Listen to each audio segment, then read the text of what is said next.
नमस्कार दोस्तों, जय हिंद, जय भारत। दोस्तों, आज हम इस वीडियो में जानेंगे रासो शब्द की व्युत्पत्ति अर्थात रासो शब्द की उत्पत्ति। इससे संबंधित प्रश्न हिंदी साहित्य से संबंधित एमए व बीए की परीक्षाओं में तथा यूजीसी नेट की परीक्षाओं में पूछा जाता है दोस्तों, इसलिए आपको ये वीडियो ध्यानपूर्वक देखना चाहिए। रासो ग्रंथ किसे कहते हैं? रासो ग्रंथ आदि काल में लिखे गए महत्वपूर्ण ग्रंथ हैं दोस्तों, जिनमें हमें कवियों के द्वारा राजाओं की स्तुति देखने को मिलती है। यानी जो राजा होता था वो अपने राज दरबार में कवि नियुक्त करता था और ये कवि राजाओं की बारंबार स्तुति किया करते थे। रासो ग्रंथ की रचना चारण और भाट कवि किया करते थे दोस्तों। कौन क्या करते थे? राजस्थान के चारण और भाट कवि किया करते थे, जो अपने रचनाओं में व अपने ग्रंथों में राजाओं के चरित्र को दर्शाया करते थे। ठीक है, इन रासो ग्रंथों में वीर रस की प्रधानता देखने को मिलती है। अर्थात रासो ग्रंथ कौन से ग्रंथ हैं? जो वीर गाथा काल में लिखे गए दोस्तों। ठीक है ना, जो अपभ्रंश काल में लिखे गए उन्हें हम रासो ग्रंथ कहते हैं। रासो शब्द की उत्पत्ति के संबंध में विद्वानों के अलग अलग मत हैं दोस्तों। ठीक है ना, सबसे पहले हम देखते हैं हिंदी साहित्य के लेखक जो फ्रेंच विद्वान थे। ठीक है ना, जिन्होंने हिंदी साहित्य का लेखन किया था, परंतु इसमें बहुत सारी त्रुटियां थी, इसलिए ये सर्वमान्य नहीं है। तो सर्वप्रथम फ्रांसीसी विद्वान गार्सा दा तासी ने रासो शब्द की व्युत्पत्ति के संबंध में विचार किया और इसे राजसूय मतलब क्या होता है? जो राजा यज्ञ किया करते थे पहले के जमाने में, जो घोड़ा छोड़ दिया करते थे, वो घोड़ा जहां जहां जाता था वो क्षेत्र उनका हो जाता था युद्ध कर कर। तो राजसूय शब्द से व्युत्पन्न माना है। ठीक है ना, परंतु कई विद्वानों ने इसे नकार दिया क्योंकि सभी वीर गाथा काव्यों में राजसूय यज्ञ का उल्लेख नहीं मिलता। जैसे विसलदेव रासो में इसका उल्लेख नहीं है क्योंकि ये पूरा ग्रंथ प्रेम परक है। समझे?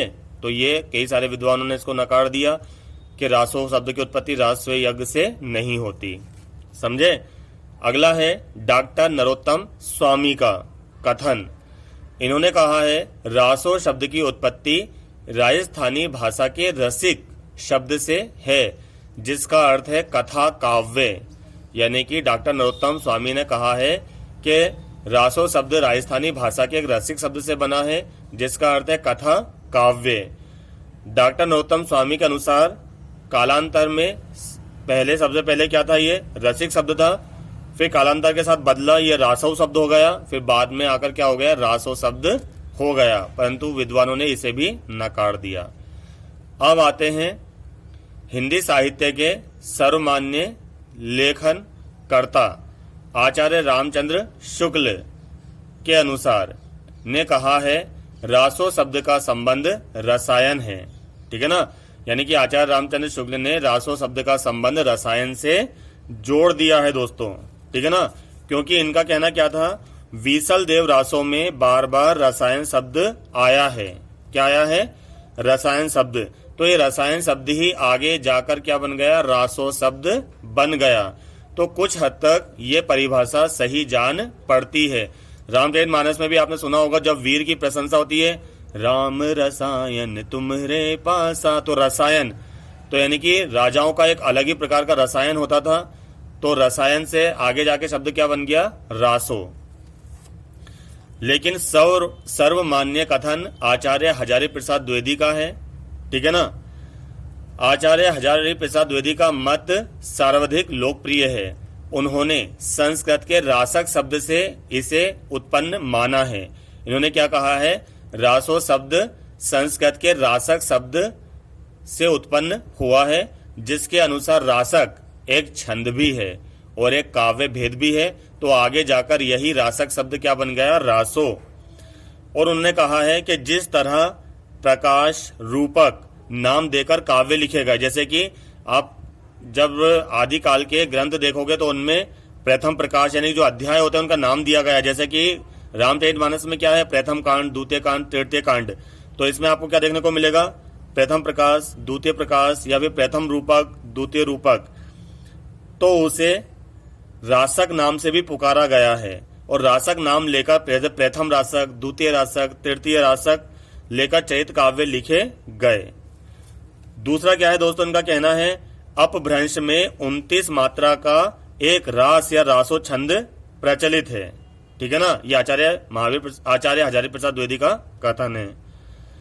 तो रास काव्य उन्हें कहा जाता था जिसमें रासक छंद की प्रधानता होती थी।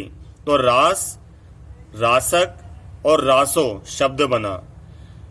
आचार्य हजारी प्रसाद द्विवेदी के इस कथन से दशरथ शर्मा और माता प्रसाद गुप्त भी सहमत हैं और अन्य विद्वान भी सहमत हैं। पंडित मोहनलाल विष्णुलाल पांड्या ने रासो शब्द संस्कृत के रास अथवा रासक से उत्पन्न माना है। गौरी शंकर ओझा ने रासो शब्द को अशुद्ध कहा है और रासा शब्द को उचित माना है। राशा शब्द की उत्पत्ति संस्कृत के रास शब्द से हुई है जिसका अर्थ है विलास। ये सबके अलग अलग मत है दोस्तों। डॉक्टर विश्वनाथ मिश्र ने रासक, रासकु, रासऊ और रासो शब्द बना है।